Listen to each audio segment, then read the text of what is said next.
Bismillahirrahmanirrahim. Assalamualaikum warahmatullahi wabarakatuh. Semoga Allah merahmati kita semua, memudahkan kita semua untuk selalu menuntut ilmu. Saya mau nanya gini, kita kan di kajian tuh udah tahu teorinya gitu loh, bahwa kita harus sabar.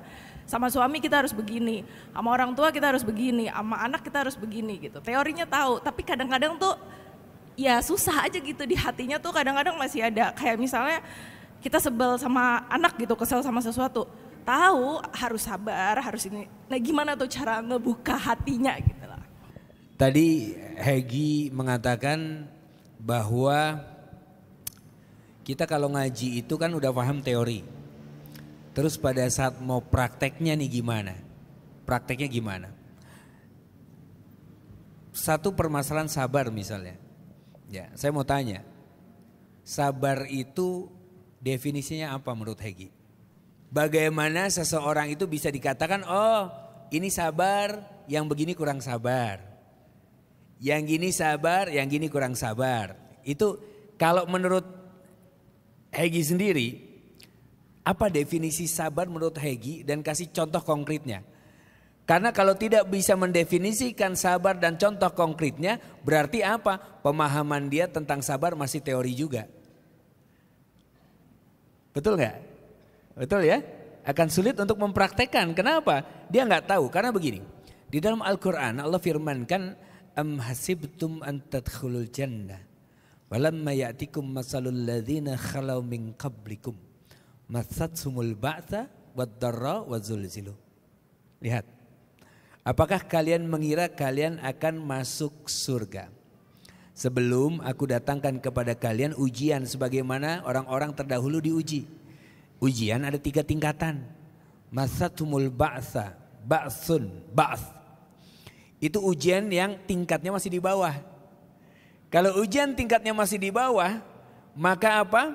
Maka kesabarannya pun itu masih di bawah. Contoh. Mau baca Quran, males. Pengennya 1 juz, dapatnya 1 ain. Itu ba'thun, ba'th. Ya, masih dari dalam diri itu permasalahannya. Belum ada campur tangan orang lain. Ya, sabar terhadap diri sendiri. Allah firmankan dalam Al-Quran, ya ayyuhalladzina amanu isbiru, kata Allah. Wasabiru warabitu. Lihat, sabar. Ya, kemudian apa? Tingkatkan kesabaran kalian. Warabitu urbut, ikat kesabaran itu. Udah sabar, tingkatin, ikat. Contohnya gimana? Kalau kita melihara ayam, biar tuh ayam nggak lepas, udah mah kakinya diikat, dikasih pantek, udah gitu dikurungin lagi, ya kan? Itu supaya apa? Tuh ayam nggak kemana-mana. Cara mengikat kesabaran itu seperti itu. Nah tingkatannya ba'sun di bawah. Wad-dharra. Mulai ada hantaman dari luar. Udah gak dalam diri lagi nih. Suami udah mulai gemesin. Itu hantaman dari luar tuh. Iya kan? Suami ngegemesin. Udah malah lagi kita ngurusin anak. Ini bapaknya minta diurusin lagi. Emang gak bisa ngurus diri sendiri? Cuman tadi kata Ustadz Indra, ya kalau kita nolak dosa. Cuman emang ini gak tahu diri kadang-kadang. Ya kan? Ya. Maka apa? Lihat, wad-dharra, udah mulai ada lontaran dari luar. Yang paling atas wazulzilu. Zilzal, hatinya diguncang, benar-benar guncangan. Itu kesabarannya berbeda tingkatannya. Dan kata Allah, kalau sabarnya masih yang di bawah, jangan ngira bakal masuk surga. Karena setiap orang pasti akan ada ujian yang akan mengguncang dirinya. Dan di sana akan terlihat as-sabru inda sadnatil ula. Yang namanya sabar itu pada hantaman pertama. Dan pada saat dizilzal, diguncang hatinya, dia bisa langsung tak. Masya Allah, ini ujian. Allah akan menguji. Karena sabar, hadiahnya surga, gak ada yang lain.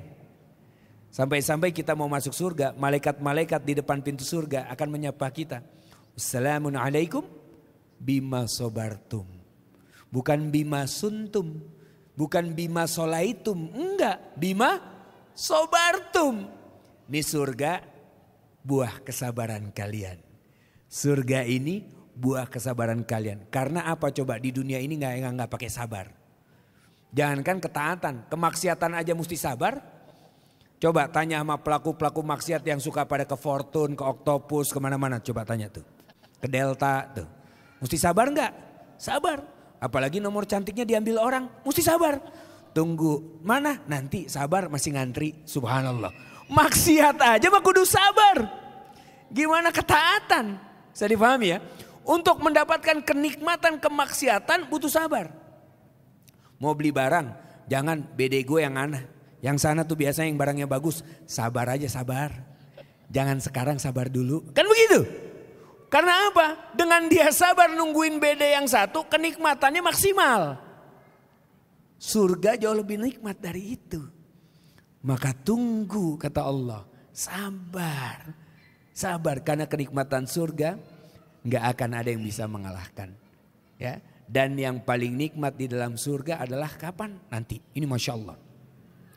Di dalam surga, saat kita sudah merasakan semua kenikmatan, Allah akan berfirman, sudah merasakan kenikmatan yang lain-lain sudah engkau nikmati semuanya? Sudah. Karena apa?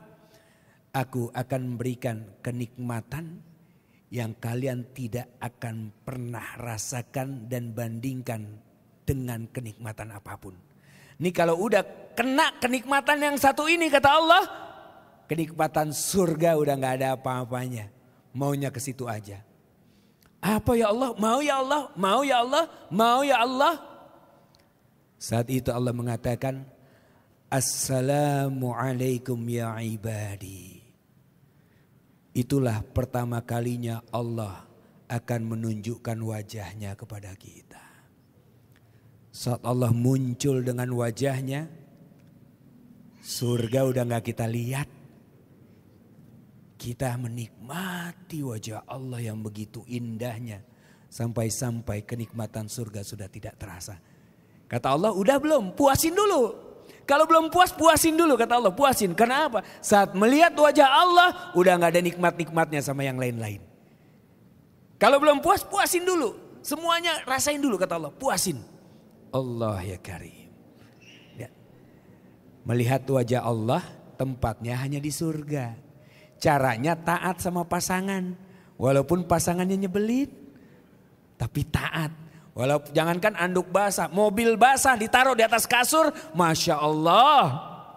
Alhamdulillah begitu. Baik, jazakallahu khair, Allahu a'lam bishawab.